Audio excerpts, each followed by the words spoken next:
Muitas pessoas se perguntam ainda, né, por que que existe muito escândalo nas igrejas. A verdade é que existe muito despreparo, né? Você encontra, por exemplo, hoje em dia pessoas que não têm o mínimo de preparação que estão sendo ordenadas a ministério, né? A Bíblia diz em 1 Timóteo capítulo 3 que aquele que deseja o episcopado não pode ser novo convertido, porque senão ele vai cair na condenação do diabo, né? Vai ser tentado, não vai conseguir suportar, não vai conseguir resistir. Tem uma coisa também, muitas vezes, assim, a minha formação, eu sou teólogo, eu sou um professor, e muitas vezes as pessoas perguntam, né, o que você faz? Eu digo, né, eu sou teólogo por formação, sou professor. Aí as pessoas dizem, eu também fiz teologia. Aí eu digo assim, é mesmo? Onde você fez teologia? Não, eu fiz lá na minha igreja e tal. A gente lá tem um curso de teologia. Só que o que acontece? Quando a pessoa fala que fez teologia dentro da igreja dela, ela simplesmente aprendeu a visão que essa igreja tem.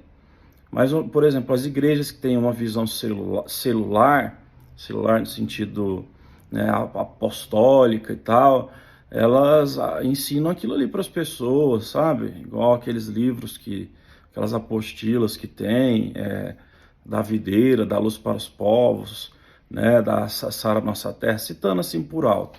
Isso aí não é estudar teologia, não é ter feito teologia. Você aprendeu uma visão só de uma forma de entender igreja, né? Estudar teologia é você estudar todos os campos, né, da teologia. Na verdade, engloba muita coisa que não dá tempo nem de eu falar aqui.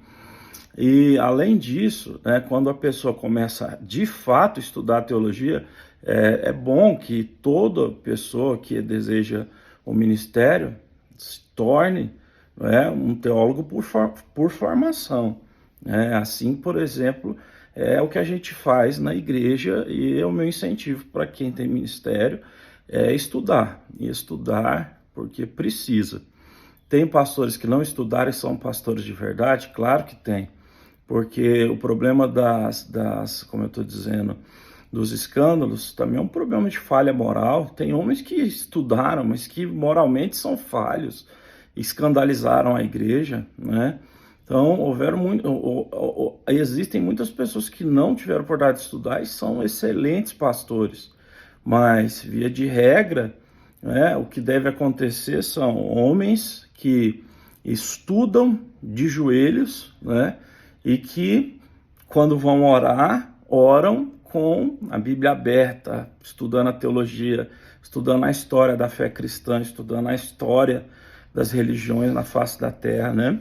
Então, o que as pessoas precisam realmente é se preparar moralmente, crescer em santificação, precisam ter vida com Deus, vida particular com o Senhor, vida de oração, precisam ser teólogos de verdade, precisam de fato, então, saber teologia, saber a palavra de Deus e crescer nisso, né? Então, quando eu digo estudar teologia, eu não estou dizendo que a pessoa tem que ser um teólogo reformado, por exemplo, como é o meu caso.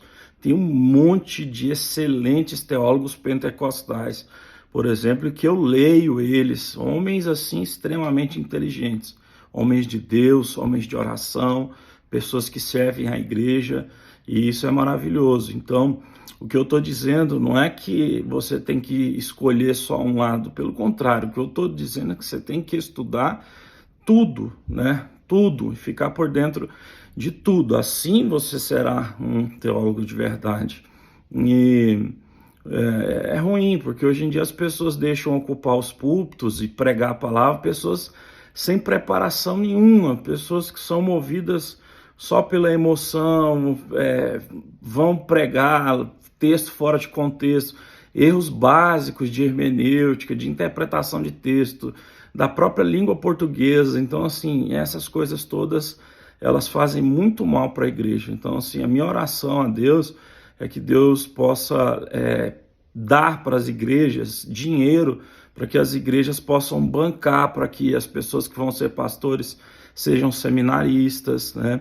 Para que a igreja possa bancar missionários, né? para que a igreja volte a ter reuniões de oração, para que as pessoas voltem a orar de verdade. Então, o meu desejo é que a igreja se prepare mais. Você vai ver que Paulo, ele diz que a igreja tem que estar preparada. A igreja tem uma organização, né? Tem os pastores, né? Tem o pastor que vai se dedicar, igual os apóstolos se dedicavam ao ensino, à oração. Aí, então eles ordenaram os diáconos para servir à mesa das viúvas. Então tem toda uma organização, tem toda então uma forma de se lidar com a questão. Então eu desejo que as igrejas se tornem mais organizadas, né? E é por isso que eu vou estar sempre falando contra a desorganização, contra a falta de preparação que existe, né, em qualquer lugar. Igrejas que são mais preparadas têm problemas? Claro que tem. Já caíram em escândalos? Já caíram. Mas a chance de não ter problema é muito menor, né? É igual se você faz atividade física, se alimenta direito, dorme direito, a chance de você ficar doente é menor. Quer dizer que você nunca vai ter uma doença grave? Não, pode acontecer que venha a ter, mas a chance é muito menor, né? Eu deixo essa palavra.